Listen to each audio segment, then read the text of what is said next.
Welcome everyone to Ex-Mormons for Christ. I'm Jennifer, and this series is dedicated to Mormons who are hurting inside the LDS Church with invisible wounds. It can be very isolating to feel that you are dealing with hurts that are invisible and that are not even being recognized. You're not alone. Christ can heal you, and let's find and be equipped with freedom and healing together. Today's topic is the abusive mentality that's found within the LDS Church.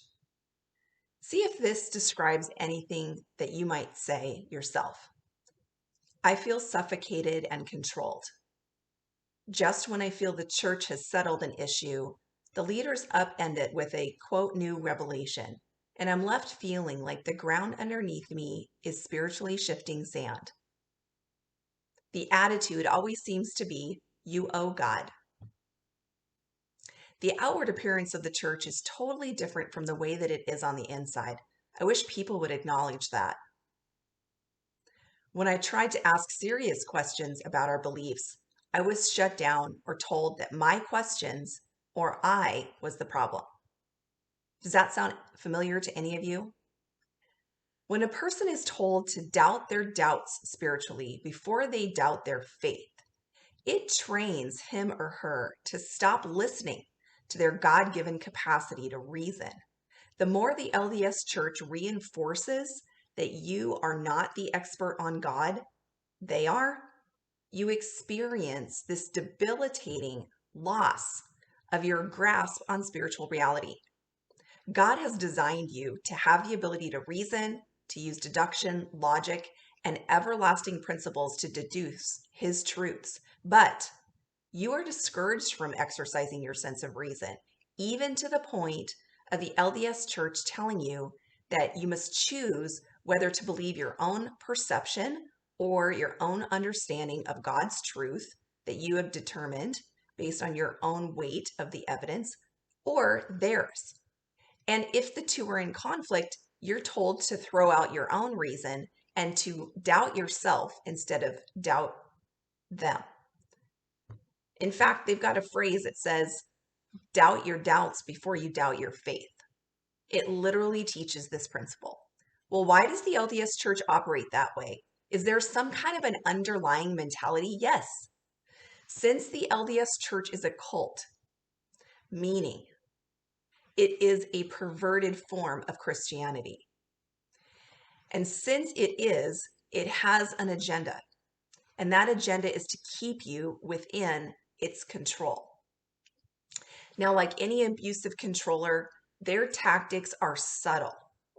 They're built one upon the other. They don't start out in extremes. That happens over time.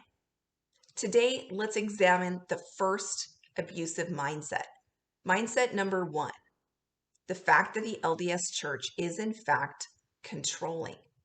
Now, you might not think that the LDS Church is controlling when you first meet a missionary or you first go into the LDS Church, or maybe when you first joined the LDS Church. It was warm, it was welcoming, it was family friendly.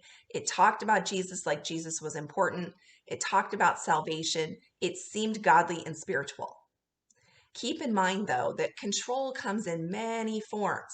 Some are extreme and some are more covert. But across that spectrum, and if you've been in the LDS Church for any length of time, you can begin to think about that spectrum and where your experiences might fit. The LDS Church itself has staked out some turf that it has declared to have absolute control and authority over. What we mean by this is it says that in these following spheres that the LDS Church teaches that failure to submit or agree with or try and strive to obey their kinds of definitions, there's the control, their definitions are going to cost you the approval of God. Sphere number 1, thinking for yourself.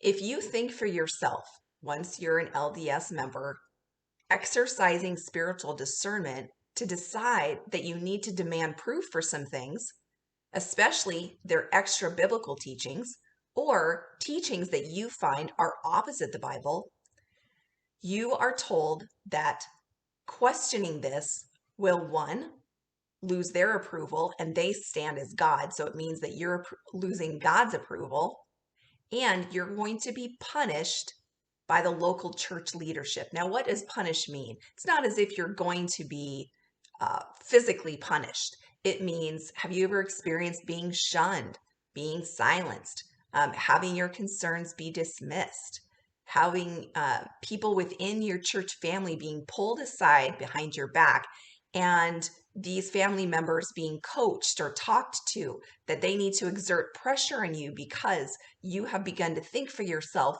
and the LDS Church wants to control that. See? Sphere number 2, loyalty. The LDS Church demands unconditional loyalty. If you join the LDS Church and later on you decide that it's a lie and that you leave the LDS Church, you are the only person they say goes to hell. They call this as being cast into utter darkness.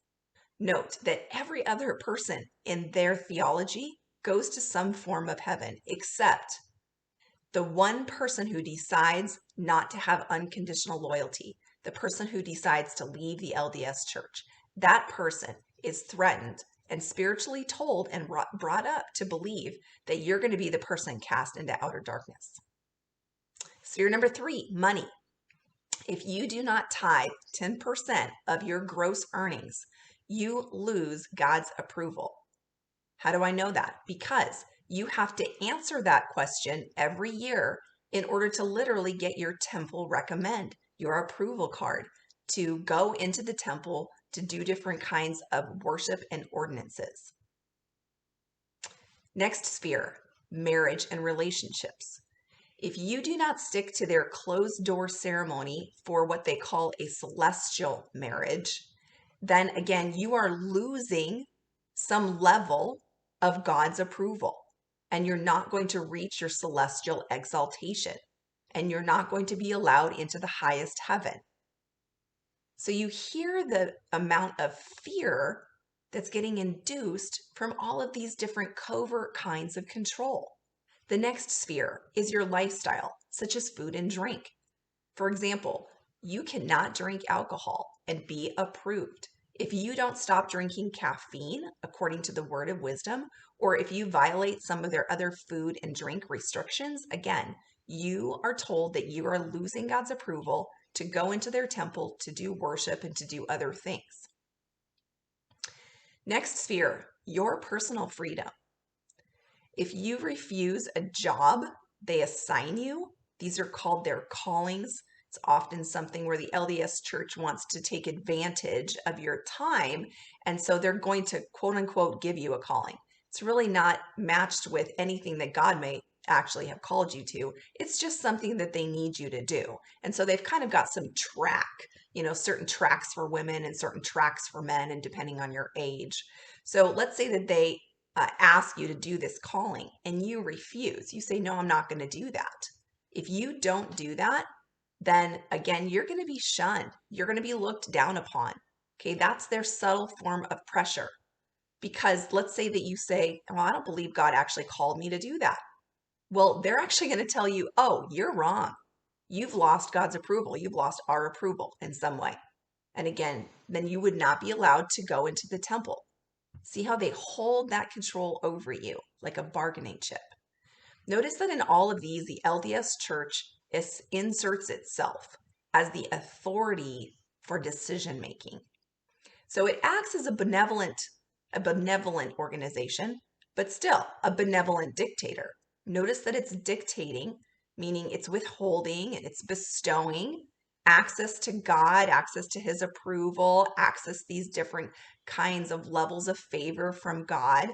And it is doing that all based on this manufactured view because it wants to make itself look great. And it does not have to do, and it doesn't have the actual authority to tell you whether you're approved of God.